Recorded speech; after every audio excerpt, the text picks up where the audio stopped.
One mother. Why hasn't father opened the door yet? That familiar childish voice, like a clear spring, instantly roused me from my daze. Subconsciously, I lowered my head and beheld my 5-year-old daughter, Yaya, with her lovely face upturned, looking at me in bewilderment. I was jolted with a start and glanced around in astonishment. How strange! Weren't my children and I hiding in a small room in the mall? How could we be standing at the doorstep of my ex-husband Shi Yao at this moment? Before I could gather my thoughts, with a creak, the door slowly swung open. Shi Yao appeared before my eyes. He was still the same, exuding an air of meticulousness from head to toe, as neat and trim as ever. Divorce seemingly had no impact on him at all. Unlike me, who had spent a long time extricating myself from that failed marriage, although it was I who had proposed the divorce. Father!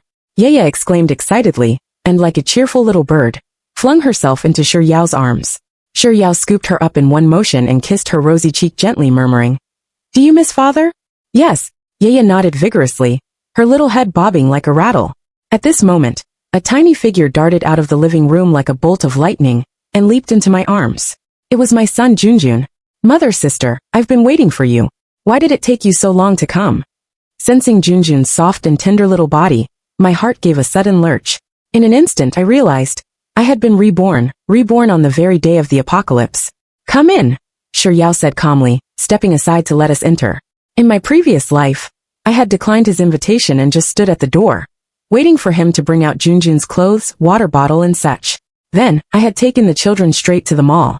I remembered that at 5 o'clock in the afternoon that day, while we were having a meal, the apocalypse had descended without warning. But this time, I took a step inside, entering this home that had once borne my 4-year-long love and aspirations. After divorcing Shi Yao, Junjun had gone with him, and I had taken Yaya back to the city where my parents lived. Usually, it was the parents on both sides who took care of the children and communicated via video calls. He and I were merely the backdrops in those video calls, hardly having any interaction. This was actually the first time we had met since our divorce 2 years ago. Once inside, Junjun eagerly pulled Yaya to go and look at his new toys. They were twins, and had an extremely close relationship. Shi Yao turned around to prepare the things Junjun needed for going out. I walked slowly to the living room sofa, sat down, and took out my phone to call my parents. "Mom and Dad, you should hurry to Grandpa and Grandma's in the countryside. Buy more daily necessities, reinforce the yard, and definitely don't go out," I said anxiously. My parents really hadn't returned to their hometown for a long time, and upon hearing what I said, they decided to go back and have a look. Subsequently, I got in touch with my ex-in-laws, who were on a trip. I learned that they were on a cruise ship, and still had 7 or 8 hours until they docked. I didn't know if there would be zombies on the cruise ship, but I quickly urged them to return to their cabins before 5 o'clock, making an excuse that I wanted them to find a quiet place to chat with their grandchildren. "Vivian, your father and I will be on this trip for more than half a month. You and Yaya stay and have a good time for a while. Don't rush back," my ex-mother-in-law said warmly on the other end of the phone. I responded softly. After hanging up the phone, Shi Yao came out with a packed bag and said, "The nanny has asked for leave. I have something to do today, and won't be back until very late. The children can stay in a hotel with you. Their change of clothes is all in here." Instead of reaching for the bag, I stared straight at him and said word by word, "I'm staying here today. I'm not going anywhere, and neither are you." In my previous life, when the apocalypse came, I simply couldn't take care of 2 children on my own. His place was a large flat in a high-end community, with a private elevator. It had excellent privacy, a large floor area and a terrace. As long as we stocked up enough supplies and sealed the stairs and elevator, we could hold out for a long time. So I had to stay here and keep him here too. Only in this way could my children have a better chance of survival. After hearing my words, he looked at me in silence, saying nothing. Just when I thought he would refuse, he suddenly picked up his phone and called his secretary, saying, "Postpone all the meetings today. Yes, I have something on today, and won't be coming to the company." His quick agreement really surprised me. In the past, whenever I talked to him about something, he always seemed absent-minded. After hanging up the phone, he sat down beside me and asked, "So what's going on?" I had no intention of telling him that I had been reborn. I knew very well that he simply wouldn't believe such a thing. "You'll know at 5 o'clock this afternoon. You stay home and take care of the children. I'm going out for a while. I had to go out to buy supplies." "Where are you going?" "I'll ask the driver to come and take you." "No need to bother. I'll call you later. Keep an eye on your phone." With that, I directly picked up the car keys of the SUV and turned to leave. The fewer people who noticed what I was about to do next, the better. So, I definitely couldn't let the driver come. 3. It was 10:30 in the morning, and there were 6.5 hours left until the end of the world. I drove to the mall where I had hidden with the children in my previous life. Although this mall was a nightmare for me, I still summoned up the courage to enter. It was relatively close to Shi Yao's home, and had a wide variety of goods, allowing me to quickly purchase most of the things I wanted. I first went to the supermarket and bought rice, flour, oil and various vacuum-packed foods, filling the entire car. Then I returned to the underground garage and called Shi Yao saying, "I'm in the basement. Hurry up and bring the small cart from the storage room down. If I come down, there will be no one to take care of the children. What is it? I'll contact the property management to help you." On Shi Yao's side, there were the sounds of the children playing around, and the brother and sister were laughing heartily. This further strengthened my determination to do everything in my power to protect them. "Don't tell anyone. You come down. The children are fine. They can take care of themselves." I once thought that a 5-year-old child needed to be taken care of in everything. It was not until those 2 months in my previous life that I realized that my 2 children were more sensible and stronger than I had imagined. If it hadn't been for the brother and sister getting sick at the same time in the end, we could have held out longer. 5 minutes later, Shi Yao appeared pushing the cart. When he saw that I had bought so many things, he frowned slightly and said, "There is a lot of food at home. Why did you buy so much? This won't be eaten up in a year." "The best thing would be that it can't be eaten up in a year. I told you that you'll know at 5 o'clock this afternoon. Hurry up and move them." I started moving the things onto the small cart, and he came over to help. After unloading the things, I got back into the car, and prepared to continue buying supplies. Shi Yao asked, "What else do you want to buy? I've told you that there is everything at home." I looked at him and said, "Things that can keep us alive." This time when I went to the supermarket, I bought all water. I paid people to load it onto the car. The SUV had a large space, and could hold a lot. When Shi Yao saw that I had bought so much water, his lips moved. Perhaps because I was an outsider now, he didn't say anything. But in his eyes, I could read the thought of "Is she sick?" I went back and forth to buy water 3 times. And Shi Yao was sweating all over from moving the water. "Let's go eat first. It's already 1:30. "I've ordered takeout," he said. I shook my head. There were only a little over 3 hours left until the end of the world, and I couldn't waste a single second. This time when I went to the mall, I bought all the various fuels, batteries and lighting equipment in the supermarket. So much so that when I was checking out, the manager came over and asked, "Madam, piling up these fuels is very dangerous. May I ask what you are going to use them for?" They were probably afraid that I was going to do something harmful to society. I replied, "My company is organizing an outdoor barbecue recently. These are all needed." The manager smiled and said, "It seems that there are quite a lot of people in your company. Then I'll arrange for someone to help you carry them to your car." 4. I returned to the underground garage and called Shi Yao, but his phone was always busy. I could only carry some of the fuel upstairs by myself. When I entered the door, I heard Shi Yao answering a call about some matters in the company. When Shi Yao saw the fuel in my hand, he hung up the phone and said coldly, "Meng Wei, I didn't want to argue with you about those things just now. But do you know how dangerous the things in your hand are? Do you know there are children at home?" "I know," I said, walking past him with the things in my hand. "After 5 o'clock, if everything is normal, I will move everything I bought just now away. I won't leave the slightest bit to trouble you." I also hoped that my previous life was just a nightmare, and that the end of the world would never come. "So you came here this time just to make trouble?" he said, suppressing his anger. "Mr. Shi, there are still 3.5 hours until 5 o'clock. It won't take up too much of your time." I really couldn't afford to waste time. I put down the fuel in my hand, and was about to pull the cart and go out. He grabbed me and said, "I don't want us to meet like this. Sit down and let's talk." I nodded and said, "We can talk. We can talk in any way, but after 5 o'clock. First go and drag the fuel up." He looked at me without saying a word.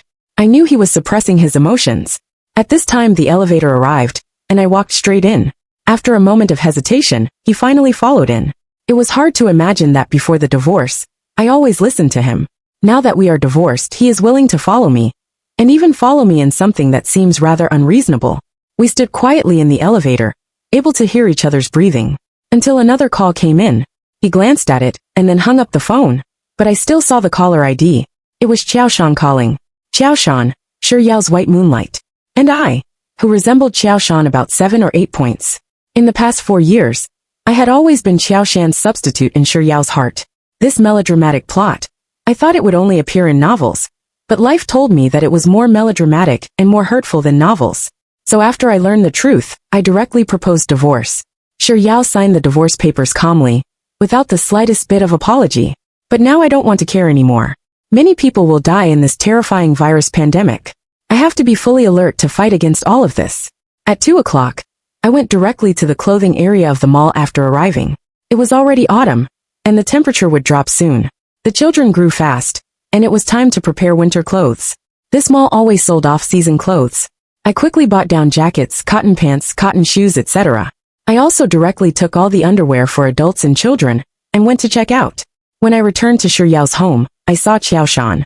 She had come over, and was talking to Shi Yao about something. When she saw me, she was obviously startled. Apparently, she didn't know that I would be in this house. I calmly put down the things in my hand, and turned around to prepare to buy daily necessities, nutritional products, and medicines. Mengwei, Qiao Shan called out to me. I just came to deliver a document. Don't misunderstand. I'll leave now. I didn't misunderstand. And I didn't have time to misunderstand. It doesn't matter. You two talk. Then I said to Shi Yao, there are still some things in the underground garage. Don't forget to bring them back. Shi Yao looked at me steadily, with scrutiny and a hint of an emotion I couldn't understand. Maybe it was because my appearance had hindered him and Qiao Shan. So be it. Anyway, I had hindered them for 4 years. It was already 3:30 in the afternoon, and there was only an hour and a half left. I finally went to buy daily necessities, nutritional products, and medicines.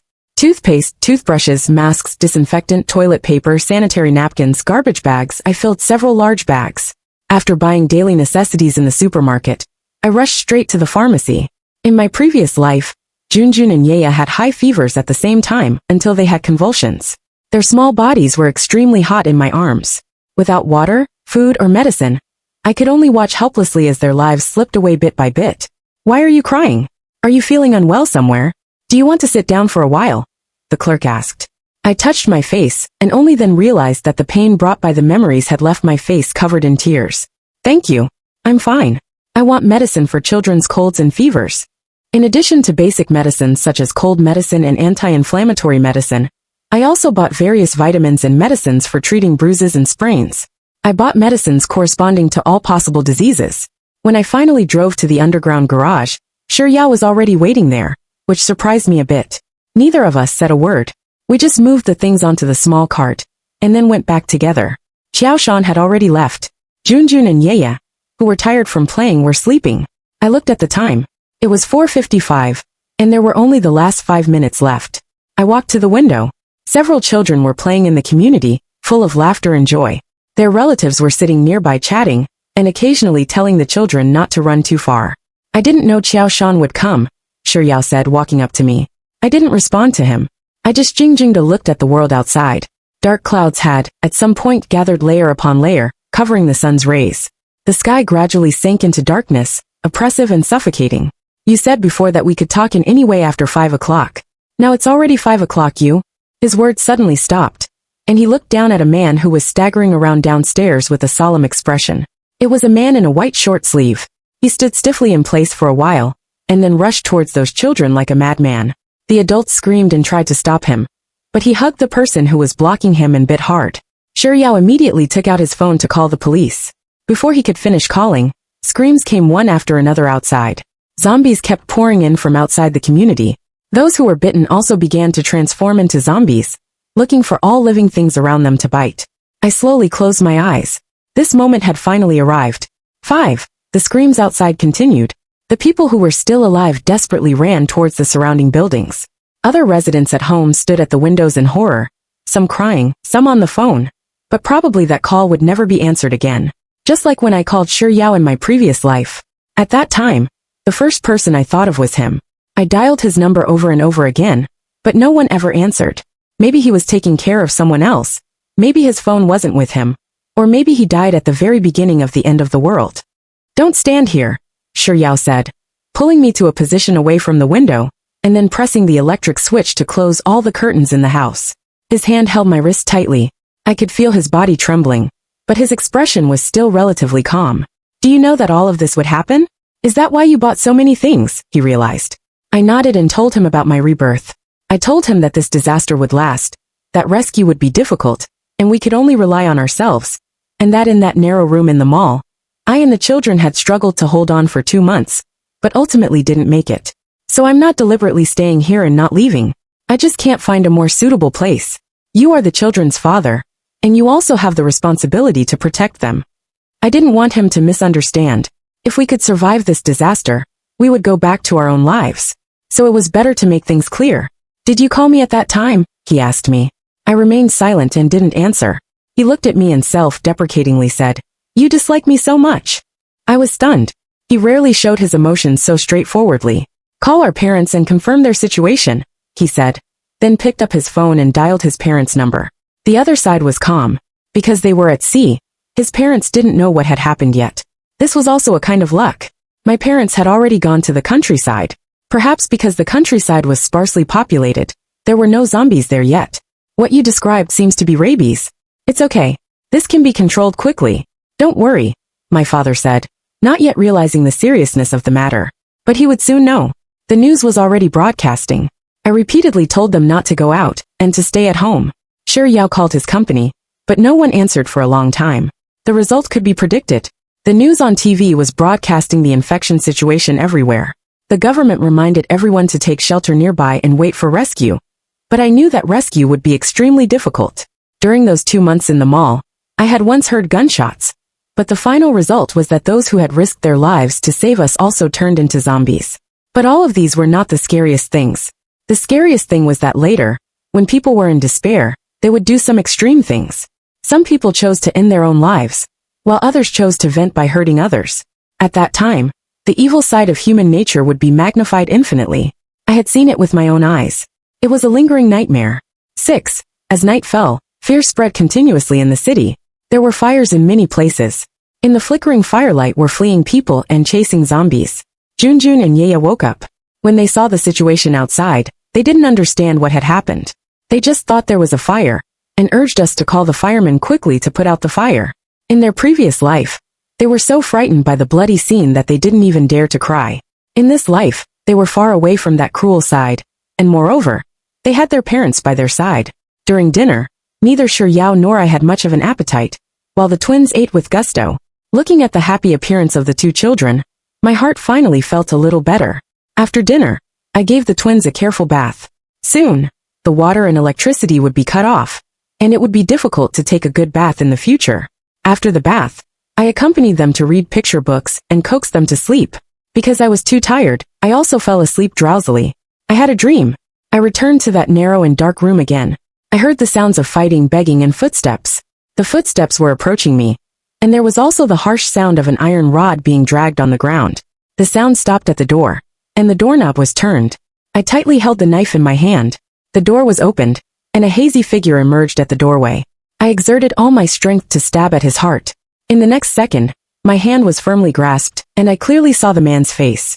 It was actually Shi Yao, and he seemed to be looking at me with concern. But how could Shi Yao be in the mall? I suddenly woke up, seeing Shi Yao right in front of me, and him firmly gripping my hand. It was as if the dream and reality had overlapped. "How did you get in?" I asked him, while withdrawing my hand. He spoke softly, afraid of waking the children. "You had a nightmare. I came to check on you." His words didn't make sense. How could he know I had a nightmare, unless he was beside me when I was dreaming? I was covered in cold sweat, and my heart was pounding terribly because of that nightmare. I went to the living room, poured a glass of water, and drank it before feeling a bit better. The world outside was still in chaos. Many households in the community still had their lights on. Some people were anxiously making phone calls, and some were crying heart-rendingly. "Did you dream about zombies?" Shi Yao asked, standing beside me. "Yes," I replied. But actually, what I dreamed about was not zombies, but the terrifying human nature I had witnessed in my previous life. 7. The nightmare made me too afraid to sleep again. So I came to the living room to sort out the supplies bought today. I opened the storage room. There were indeed a lot of things as Shi Yao had said. Besides rice and flour, there were also some dried goods such as red beans, mung beans, Chinese dates, mushrooms, vermicelli, and cured meat. There were even various farming tools and flour and grass seeds. I also found some vegetable seeds in it.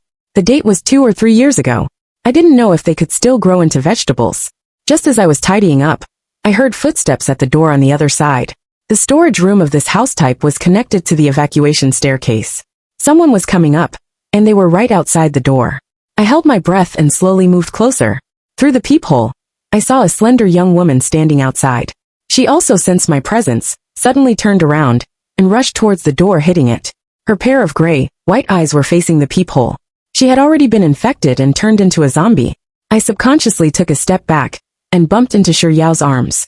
He had also come in. He picked up a shovel and moved closer, looking through the peephole and saying, "It's Chi Rue's wife." Chi Rue was our neighbor across the way, around 30 years old. When Shiryao and I got divorced, he didn't have a girlfriend yet. He said that he would either not get married, or if he did, he would marry the person he loved the most, so as not to let down his future life. Now it seemed that he had found the person he liked. Unfortunately, his wife was right at the doorstep, but could never go back home. We carefully backed out, and then sat in the living room all night. When we went to check the next morning, the woman was gone. In the morning we contacted our parents. There was no virus infection on the cruise ship where Shiryao's parents were. This proved that most of the virus cases currently occurred on land. Zombies had also appeared where my parents were. Fortunately, the number was not large, and they could currently ensure their own safety. Wei, don't be afraid. There's still a lot of food in the storage room. It can last you 2 months. By then, the country will surely be able to control the virus. Everything will be okay. My mother-in-law comforted. My father-in-law also told Shiryao, "Protect your wife and children well. Don't let anything happen to them." I looked at these 2 elderly people, and was also worried about them. Although the cruise ship was safe for now, without being able to dock, there would be no supplies. I didn't know how long they could hold out. After hanging up the phone, we had a simple breakfast. The brother and sister were playing with toys in the bedroom by themselves. Shiryao and I started to sort out the supplies. He classified the things and placed them in the storage room, while I took out various containers to collect water. Even the bathtub was filled to the brim. While doing all this, I also observed the outside. In just over a dozen hours, there were zombies everywhere outside, wandering aimlessly in a dense mass. From time to time, gunshots rang out in the city, and the fighting was intense. But they could never move forward. In the end, I didn't know if they had withdrawn, or if the rescue workers had sacrificed. The gunshots became sparser and sparser until they finally subsided. At around 3 o'clock in the afternoon, a helicopter flew to the building opposite us. It should be the helicopter of a certain wealthy person living in this community. A ladder was lowered from the helicopter to pick up the people on the rooftop. But those people were a bit timid and climbed slowly. In the end, the zombies were attracted by the sound and rushed up. In the end, no one was rescued, and the helicopter was pulled down and crashed and exploded. The huge shockwave shattered some of the glass in our building. The window in the living room on my side was also affected, and the glass shards scratched my arm. Fortunately, the wound was not deep. Shiryao and the children heard the sound and all ran out. The twins burst into tears when they saw my arm bleeding, and hugged me tightly, saying, "Mom, don't die." In the simple world of children, they thought that bleeding would make their mother die. I quickly comforted them, and told them not to cry.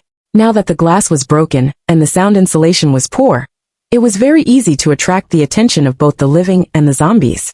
Shiryao immediately checked my wound, and then brought the first aid kit to stop the bleeding and bandage it for me. He was very quick in doing all this, and the bleeding stopped soon. I had lived with him for 4 years, and didn't even know he could do these things. I used to fight a lot when I was in school. "I know a bit," he said, seeing my confusion. I immediately averted my eyes and said, I didn't ask you about this." He replied, "I wanted to tell you. I was a bit unaccustomed. In the past, it was always me pestering him to talk. Although he would respond to me, he rarely took the initiative to mention his past life to me. Because the living room had no glass, we couldn't often move around in the living room. Shiryao asked me to go to the master bedroom to rest. I'll stay in the same room as the children. I didn't want to go to the master bedroom because there were many memories of him and me there. The children's bed is too small. And you're injured now. It would be bad if you bumped the wound, he said. Seeing that I didn't move, he added, "I'll stay in my parents' room. You go and rest. Junjun Yaya, take mom to rest." The twins listened to him very much, and immediately pushed me to the master bedroom. After 2 years, I stepped into this room again. The layout of the room was still the same as before. The bedding was also the ones I had personally selected. Even the smell in the room hadn't changed. It was the orchid incense that I had always used. All this made me feel a bit dazed, as if the divorce had only happened yesterday. The twins, one lifted the quilt, and the other helped me take off my shoes, and then they carefully helped me lie down together. "Come out. Don't disturb mom's rest," Shiryao said, standing at the door without the intention of coming in. The two little ones immediately climbed down from the bed, and then pulled Yao's hand, and left together. I felt a bit disappointed that the children listened to Yao so much. It was okay for Junjun. He had grown up by Yao's side all the time. But Yaya was brought up by me, and she was also so attached to Yao. I covered my head with the quilt. The quilt also had Yao's smell. I then uncovered the quilt. I had originally only wanted to take a short nap. But when I woke up, it was already 8 o'clock in the evening. Although I had also had a dream, there were no scary things in it. I walked out of the room. The brother and sister were reading in the room. They said they had already had dinner, and it was Yao who had made dinner. Yao was on the balcony, clearing away all the flowers and plants. When he saw me come out, he said that he wanted to try growing some vegetables while there was still water. "There's food left for you in the kitchen. Go and eat," he said. I was also hungry. I went into the kitchen, and saw that he had made both meat and vegetables. And there was also soup. I tasted it, and the taste was quite good. After eating, I regained some strength, and then took a hot bath. When I came out of the bathroom, Yao had already cleaned up all the flowers and plants. He checked the door and then went to his parents' room. We maintained a very polite distance. 8. On the third day of the apocalypse, the power went out. I could still contact my parents, but Yao's parents had lost contact. Yao dialed the phone over and over again, but still no one answered. He sat solemnly on the chair, motionless. "Junjun, Yaya, go and call Dad to come and cook. Tell him you're hungry," I said to the children. Although my hand was injured, it wouldn't affect cooking much. But I thought it would be better to let Yao distract his attention now. The brother and sister immediately ran over and said, "Dad, we're hungry." Only then did Yao come to his senses. Looking at his pair of children in front of him, he reached out and touched their small faces and asked, "What do you want to eat?" "I want steamed eggs. I want fish." The brother and sister said one sentence each. Yao nodded and came over to ask me, "What do you want to eat?" "I'll eat the same as the children, but don't fry the fish. The smell will be too strong. Steam it and drizzle a little fermented black bean oil."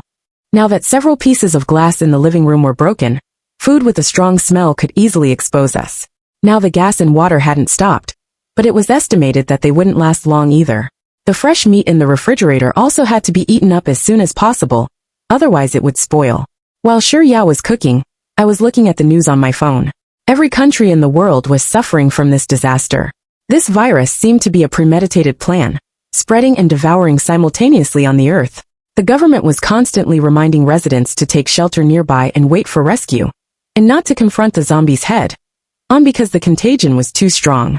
As long as one was scratched by a zombie, even if it was just a small scratch, they would be infected. At this time, a message came in on Yao's phone. It was from Qiaoshan. "Have you contacted your uncle and aunt? Don't worry too much. Maybe the signal at sea is bad." I originally thought that Yao and Qiaoshan would get married after I divorced Yao, because that night, I heard Qiaoshan ask Yao with my own ears, "Did you marry Mengwei to take revenge on me? Yao, you don't have to torture yourself like this." At that time, Yao looked at Qiaoshan in silence. Although he didn't say anything, sometimes silence was an affirmative answer. Although my family background was far inferior to Yao's, and our children were already 3 years old at that time, I still decided to get divorced.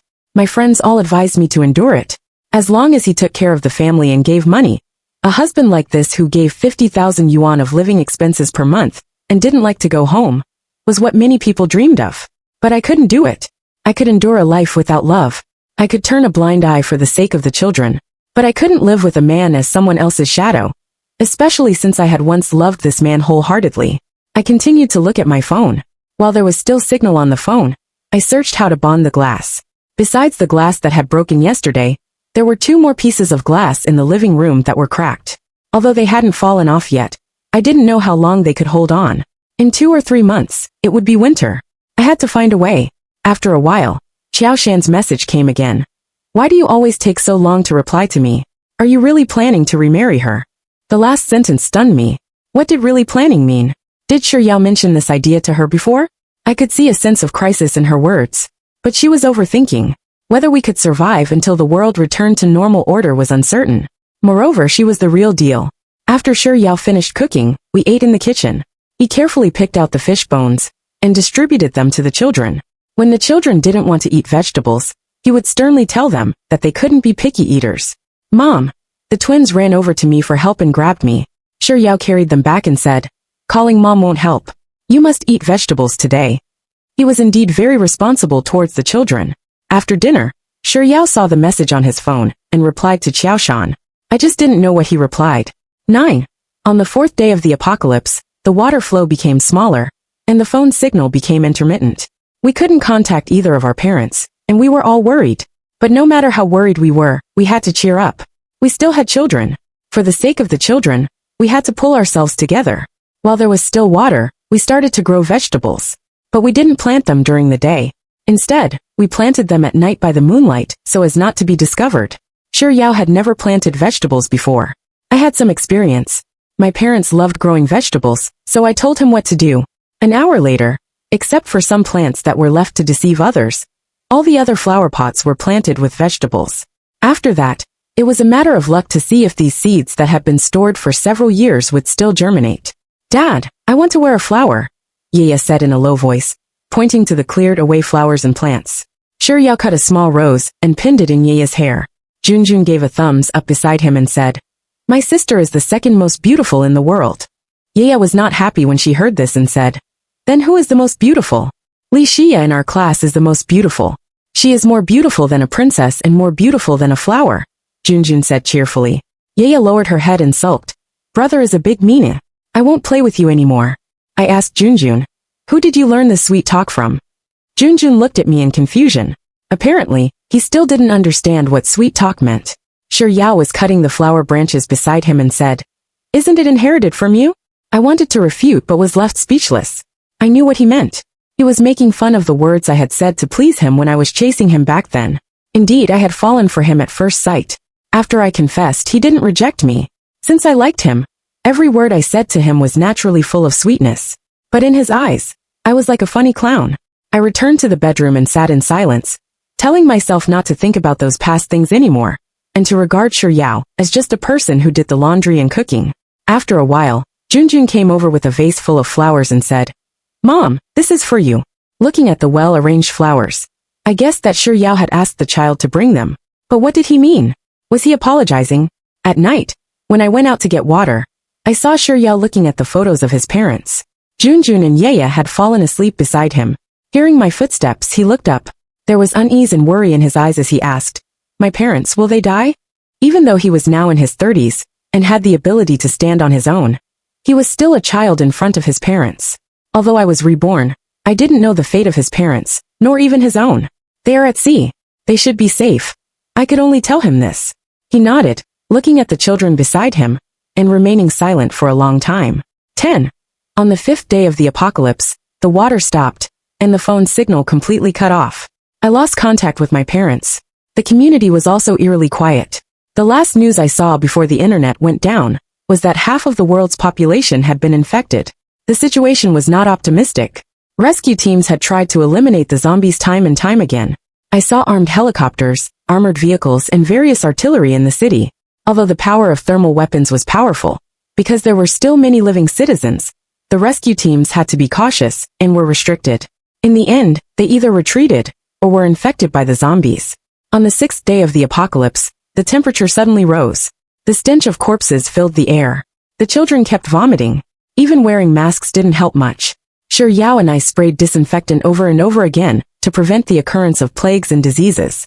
In my previous life, I suspected that the children had a high fever due to being infected with a plague. Fortunately, after several days, except for vomiting, the children had no other symptoms. I felt a little relieved. On the 10th day of the apocalypse, it rained. Many people came out with basins and buckets to collect water. The survivors in this community mostly had relatively good family conditions. Many homeowners didn't need to go out to work, so they weren't infected. And they usually stocked up on some food, but not necessarily water. So many people meant that there would be disputes when food became scarce later. When people were extremely hungry, they could do anything. I didn't know how many people were left in my building. When that day really came, what kind of fierce battle it would be. At night, when I went to water the planted vegetables, I heard intermittent voices coming from Chi Rui's house on the same floor, as well as a few low growls. This growl sounded like the sound of a zombie. But how could a zombie be with a living person? I listened carefully, but then I couldn't hear anything. I thought maybe I had confused it with the sound of zombies in the community, because zombies definitely couldn't coexist with the living. We were just food. 11. On the 20th day of the apocalypse, Some people in the community had already run out of food and started rummaging through houses for supplies one by one. The people who were still alive and had supplies in their homes naturally closed their doors tightly. Those people went to search in unoccupied rooms. There was also movement in our building right downstairs. Fortunately, they didn't come up. At night, the smell of burning firewood and the fragrance of food wafted out. Those people had burned furniture to cook. Among these smells, I smelled a hint of the fragrance of incense, so I asked Shi Yao, "Do you smell the smell of burning incense?" Shi Yao smelled carefully and nodded. "Maybe someone is praying to the gods. I feel like it's coming from Qi Rui's house. Last time I also heard someone talking in his house," I said. Shi Yao replied, "Qi Rui doesn't believe in gods and Buddhas. It should be someone else." But I was still a bit uneasy.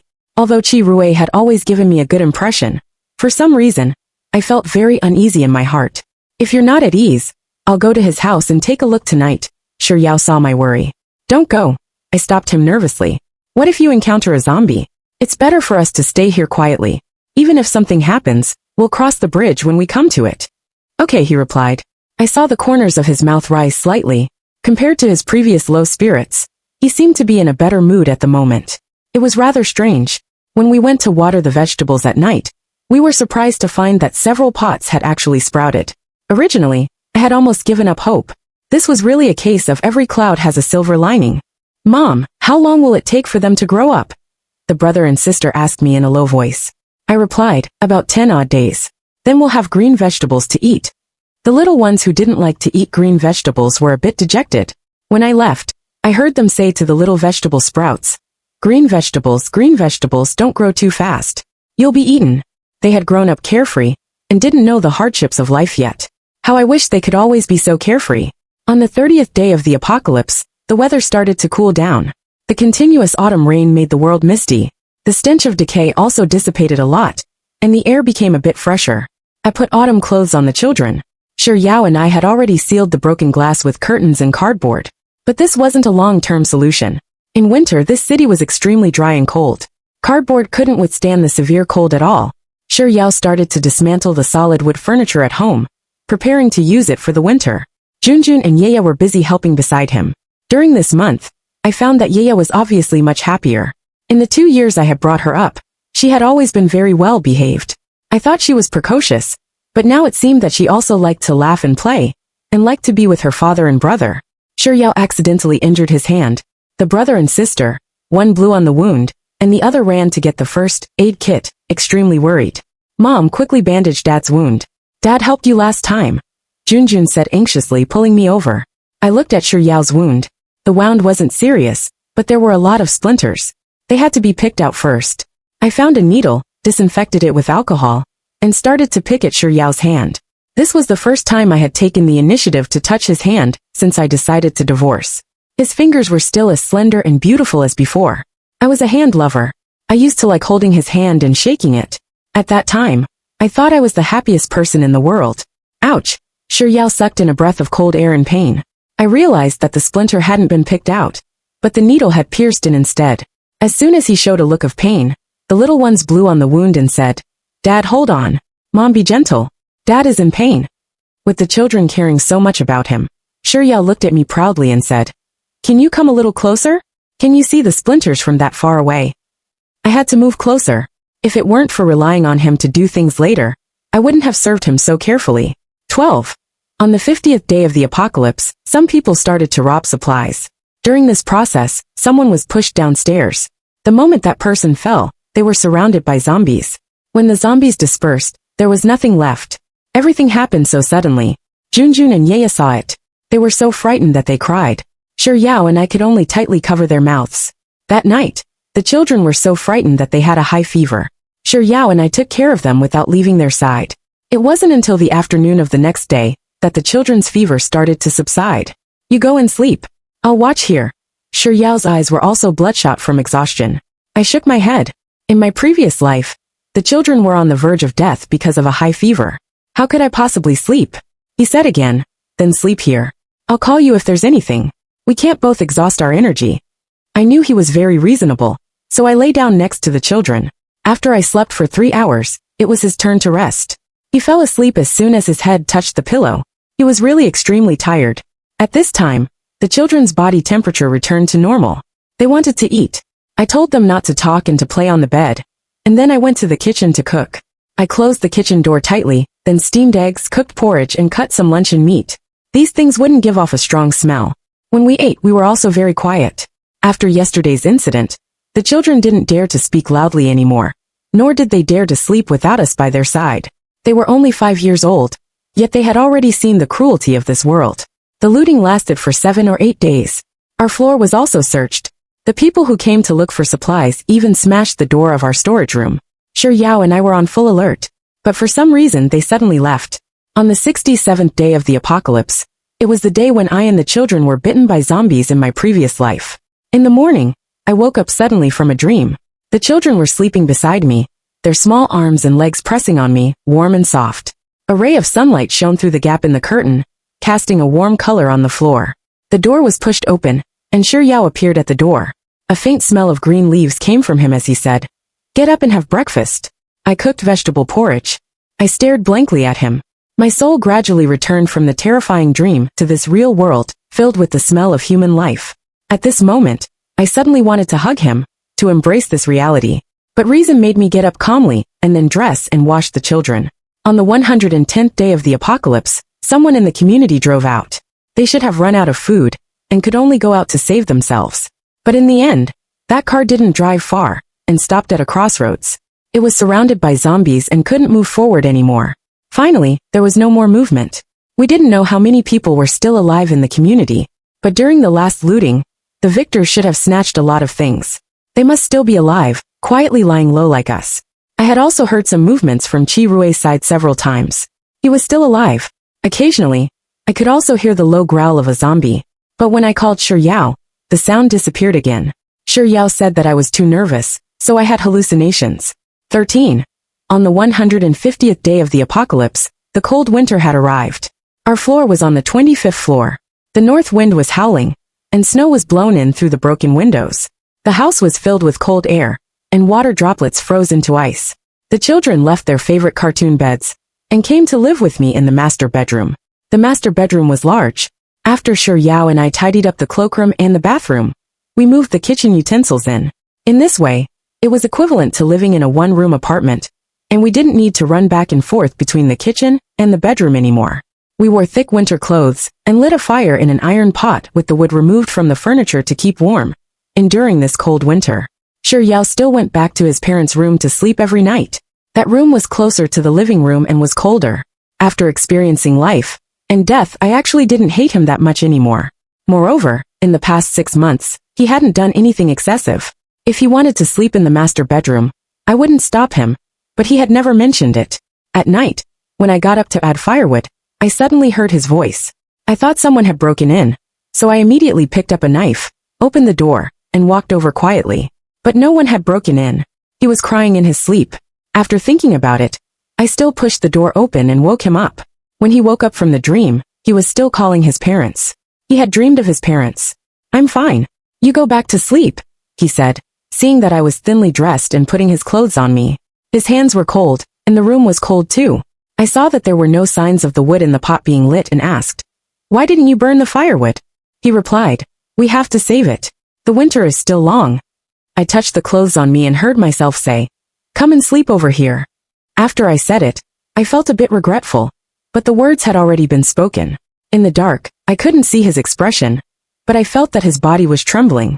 Maybe it was too cold, so cold that we couldn't control ourselves. After I returned to the room, I lay back on the bed first.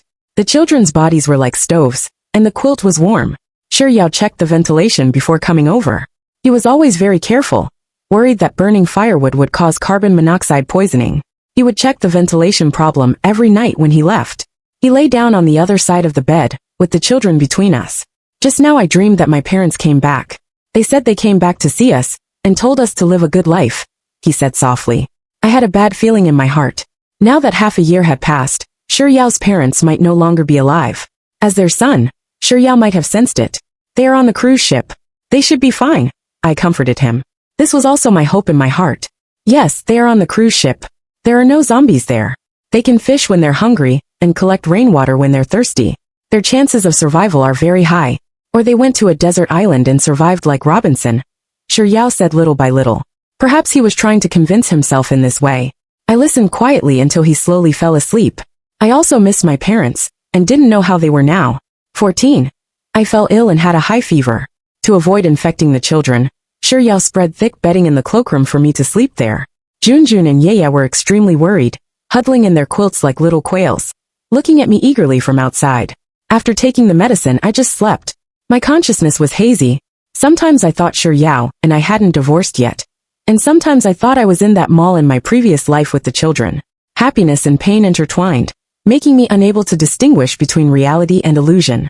On the first day of the high fever, I was extremely hot, and the air I exhaled was scalding. On the second day, I was very cold, so cold that my teeth were chattering, and my whole body was tensed up.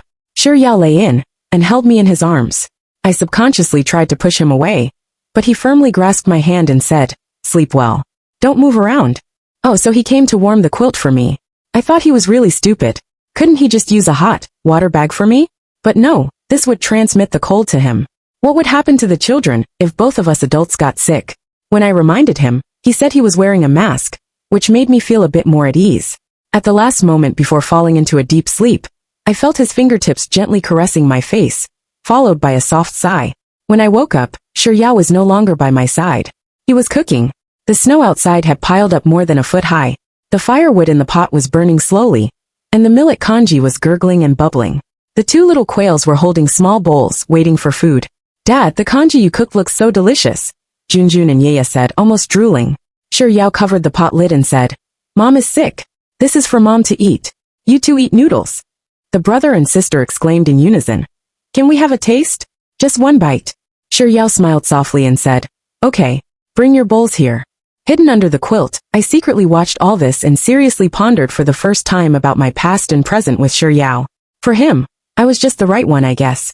I happened to appear when he was lonely, and I happened to be able to fulfill what he had lost, so we got together. Just like in this apocalypse, he was also the right one, so we were now living together.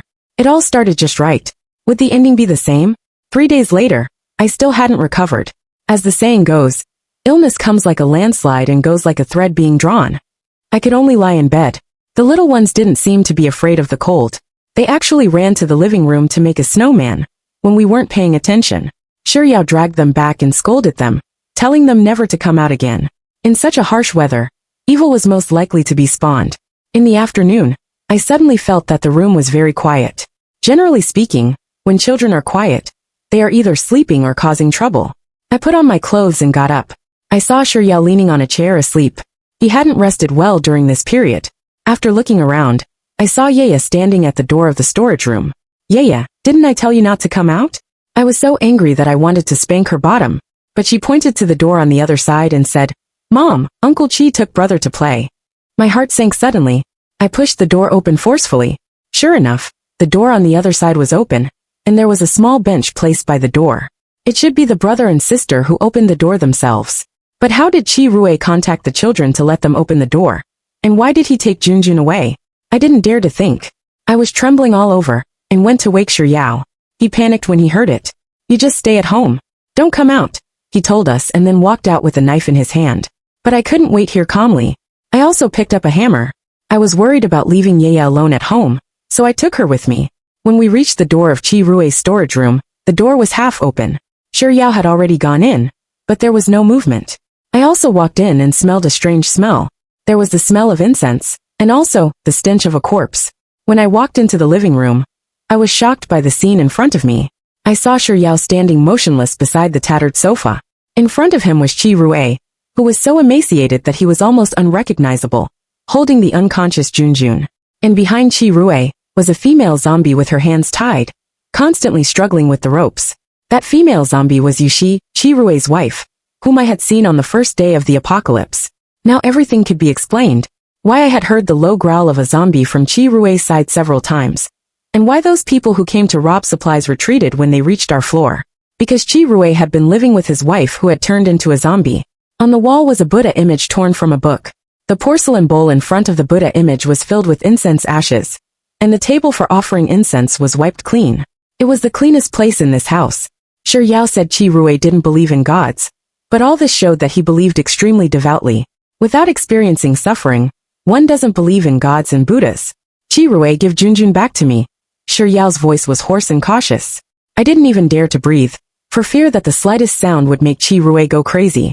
His expression looked very abnormal now. Chi-Rui held Junjun tightly, looked up at us, and smiled with the corners of his mouth pulled back. Brother, I have good news for you. Yushi is pregnant. I'm going to be a father too. I won't envy your twins anymore. Shi Yao and I looked at Yushi, who had turned into a zombie at the same time. She was wearing a beautiful blue dress, and her abdomen was flat. You don't believe me? Chi-Rui pointed to a report on the sofa. There's a test report. The baby is already 2 months old. I looked down. Indeed, it was a pregnancy test report, and the date on it was the day the apocalypse started. In an instant my heart ached. Even though I had experienced life and death partings, I still couldn't help but feel sad for this apocalypse. Chi-Rui, let Junjun go first. We can talk things over. Shi Yao hid the knife behind his back and slowly moved closer to Chi-Rui. I can't let go. Yushi is almost gone. She's too hungry. She hasn't eaten anything since she found out she was pregnant. She's starving to death. Chi-Rui suddenly walked towards Yushi with Junjun in his arms. He was going to feed Junjun to Yushi. He had gone crazy. Shi Yao rushed over regardless of everything, grabbed Junjun, and tried to take him away. However, although Chi-Rui looked thin, he was extremely strong. Shi Yao was afraid of hurting Junjun, and didn't dare to use all his strength. For a moment he couldn't snatch Junjun back. Chi-Rui, that's Junjun, the child you watched grow up. He's not food. If Yushi were still alive, she definitely wouldn't want to see you like this. Shi Yao distracted Chi-Rui while getting closer again. After hearing this, Chi-Rui regained some clarity. He looked at Junjun in his arms with shock in his eyes. I'm sorry. I don't know what's wrong with me, brother. I'm sorry. He wanted to return the child to us. But after Yushi let out a low growl, he became confused again. You have 2 children. Losing one won't matter. You can have more children, many more Junjuns. But Yushi is dying. She's about to die. As he spoke, he was about to give Junjun to Yushi again. Shi Yao gave me a look, then used a chokehold to bring Chi-Rui down. And his knee pressed heavily on Chi-Rui's chest, making him unable to move. I took the opportunity to snatch Junjun back. This movement made Yushi go crazy. She actually broke free from the ropes and pounced on Shi Yao. I was extremely afraid of zombies, but at this moment, I didn't know where I got the courage to kick Yushi away. Shi Yao also quickly got up and backed away. Yushi pounced on Chi-Rui and bit his neck tightly. Chi-Rui instinctively wanted to resist, but in the end, he gently hugged her. He laughed, and tears slid down from the corners of his eyes. The Buddha image torn from a book on the wall fell beside them, and was gradually soaked in blood. I burned high-quality incense to worship the gods, trying to ease the unease in my heart.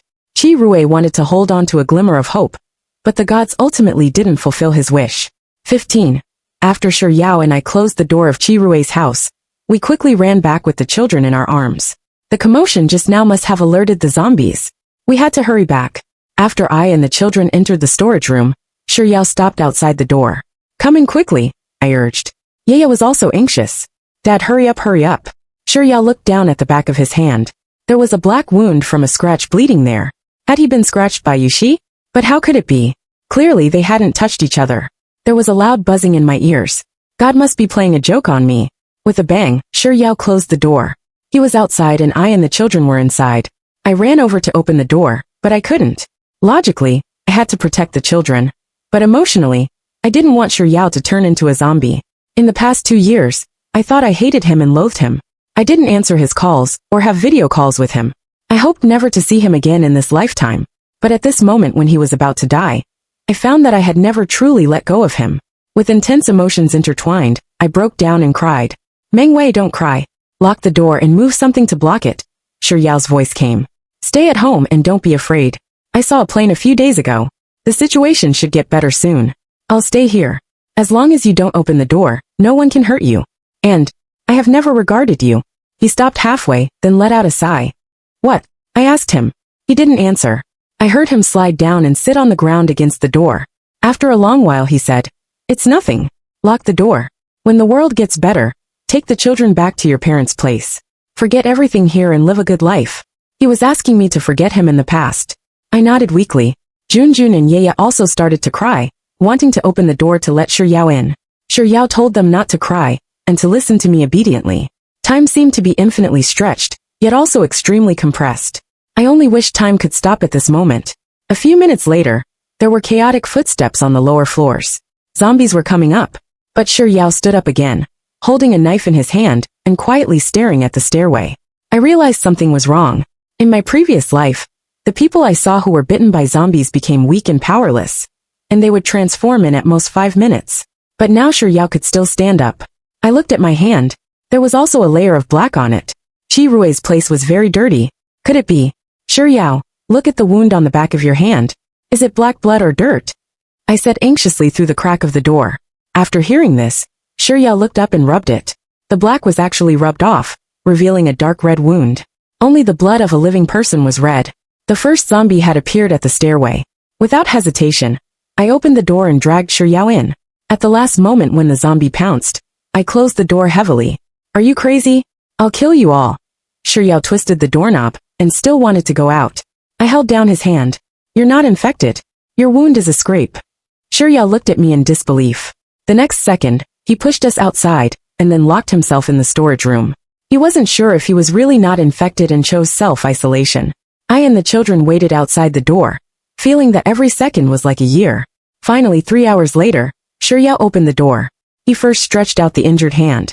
Mengwei, see if the wound is healing. I checked carefully and nodded.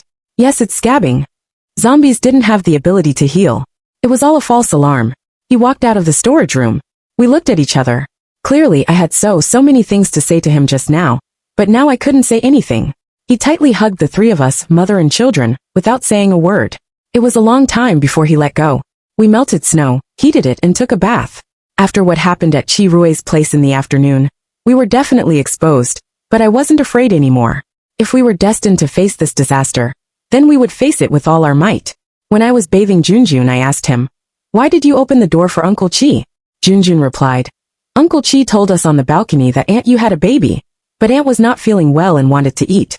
So I took the milk to Aunt. Mom and Dad, I'm sorry. I won't do it again next time. So that was it.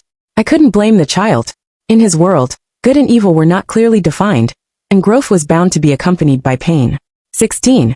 In the evening, we cooked a sumptuous dinner to celebrate. It had been a long time since we had eaten like this. In the middle of the night, I woke up thirsty. The water cup beside me was empty, so I got up to take the water on the cabinet. The cabinet in the cloakroom was quite high. When I finally reached that bottle of water on tiptoe, I lost my grip, and the water bottle fell. A hand quickly caught the water bottle. It was Shi Yao. He must have come over when he heard the noise. Thank you, I said, taking the water and gulping it down. But he didn't seem to want to leave. In the narrow space, we were almost touching each other. In the dim light, I couldn't see his expression clearly. Mengwei, I thought I was going to die today, he said suddenly. I knew. I had thought the same. He hugged me, his chin resting in the crook of my neck. I don't want to regret anymore. Can we start over? Not wanting to regret anymore. Did he regret something before? I moved my lips, wanting to ask about Xiaoshan. No matter whether she was alive or dead now, she was in existence standing between him and me. But just like before, I couldn't ask anything. It seemed that the answer wasn't important to me anymore. At this moment he was alive, and we were still alive. That was good enough. I hugged his back, responding to him, allowing myself to lose control, and indulge in this cold night after life and death. On the 210th day of the apocalypse, the long winter finally came to an end. The plants on the balcony that had been withered all winter sprouted green buds. The zombies in the community also started to move around. They wandered around. We had thought that someone would come to rob our supplies after we were exposed, but nothing happened. We didn't know if they were also afraid of us, or if there were no other living people left in this community. Shi Yao and I took inventory of the supplies. We estimated that they could last for more than a month. After that, we would have to go out to find supplies. Shi Yao started to teach me some self-defense and fighting moves. Only then did I know that when he said he used to be so fierce in fights at school, that no one dared to mess with him, he wasn't lying. He just restrained himself after getting married. Fortunately, before our food ran out, we waited for the hope of survival. The plane appeared again with a broadcast. All survivors, please take shelter where you are. Our army will carry out large-scale clearance of zombies. Please do not go out and take shelter on the spot.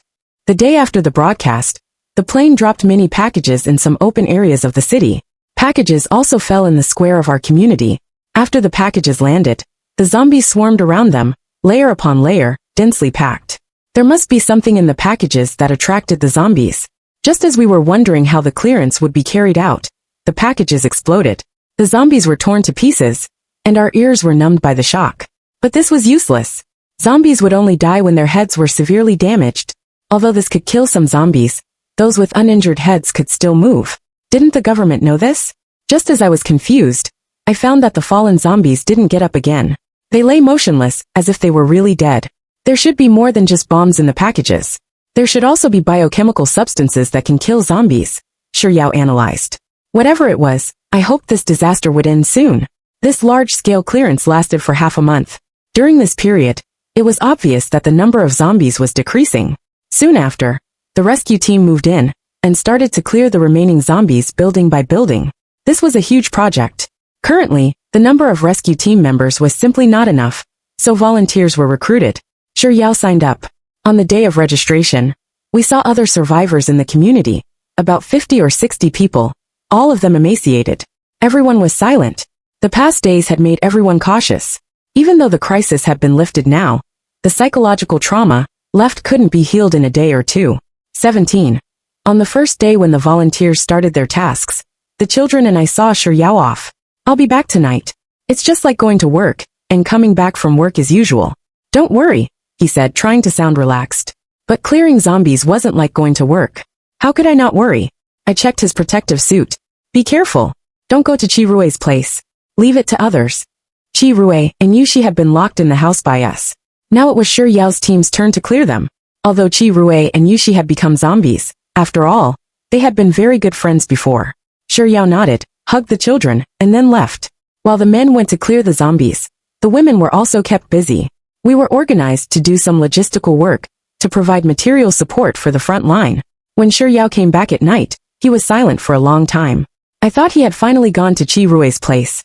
Later, he told me that when clearing house by house, he saw the bodies of many normal people. Some of them had died of hunger and thirst, some had committed suicide, and some whole families were huddled together. Mengwei, did you call me in your previous life? He suddenly asked the question about the day of the apocalypse again. This time I nodded. You didn't get through, did you? Yes. Then I must have died at the beginning of the apocalypse. Why are you so sure? I asked him, although I knew there were clues.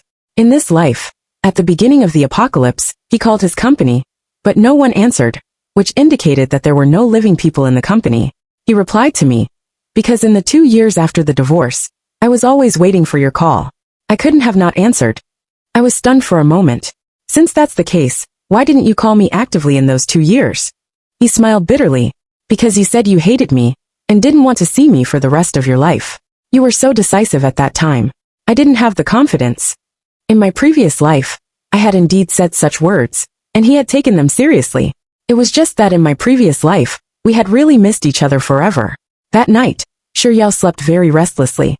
He woke up several times, touching me and then the children, as if confirming whether we were real. Sometimes I also wondered if all this was just a dream of mine, a fantasy before my death. But the children's breathing was real, and Xiao's body temperature was real. We were truly alive here. On the 260th day of the apocalypse, communication began to recover in a small area. Xiao was also appointed as one of the heads of the camp, because of his excellent performance. Taking advantage of his convenience, I got in touch with the rescue team in my hometown. After making many inquiries, I finally got news of my parents. They were still alive, and had even joined the agricultural commando team, enthusiastically seizing the time to plant rice. But there was still no news of Xiao's parents. That cruise ship hadn't returned to the port yet. No one knew where it was floating. As the days passed, the clearance progressed smoothly. More and more people were rescued, and continuously, people came to live in our camp. On the 400th day of the apocalypse, I saw Qiaoshan. She and her family were all alive. She also saw me, but after I greeted her, she turned around and left without paying any attention. I didn't know if she was really as she said, having nothing to do with Xiao anymore, or if she also regretted it. At noon, Xiao called. Change into nice clothes, get dressed up, and bring the children. Come to the camp office to find me at 2 o'clock. Why? Is there an event? I asked him. Since it required changing clothes and getting dressed up, it seemed quite grand. Yes, don't forget. Be there on time at 2 o'clock. I'm busy here for now, he reminded and hung up the phone in a hurry. I went home, took a shower, changed into a dress, found my old cosmetics, put on makeup, and then went out with the children. When I arrived at the camp office, I didn't see Shi Yao but saw a long line. I had to wait aside. Young lady, are you here to remarry too? Your twins are so beautiful. An older sister beside me asked. I was stunned for a moment. Is this the marriage registration place? The older sister said enthusiastically, yes. Today the camp opened for registration. I'm here to remarry just like you. I went to my ex-husband's house to see the children, and got trapped for so long. Then I found that he was actually not that bad, so I came to remarry. What about you? I smiled awkwardly, feeling embarrassed to say that I was also trapped at my ex-husband's house. But was Shi Yao asking me to come here to remarry? Just as I was about to call him, Junjun and Yaya suddenly called out Dad. I turned around and saw Shi Yao standing in front of me neatly. As the head of the camp, many people knew him. So as soon as he appeared, everyone's eyes turned to him, especially the older sister just now, looking excited like someone waiting to hear gossip. I quickly pulled him aside. Don't tell me you asked me to come here to remarry.